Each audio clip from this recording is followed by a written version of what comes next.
കോഴിക്കോട് കൂരാച്ചുണ്ട് പഞ്ചായത്തിൽ അവിശ്വാസ പ്രമേയം പാസ്സായതിന് പിന്നാലെ DCC പ്രസിഡന്റിനും MK രാഘവൻ MPക്കുമെതിരെ പോസ്റ്ററുകൾ. കോൺഗ്രസ് പ്രസിഡന്റിന് എതിരെ മുസ്ലിം ലീഗ് കൊണ്ടുവന്ന അവിശ്വാസമാണ് പാസ്സായത്.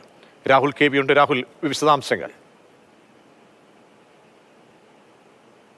ഇന്ന് അവിശ്വാസ പ്രമേയമായിരുന്നു.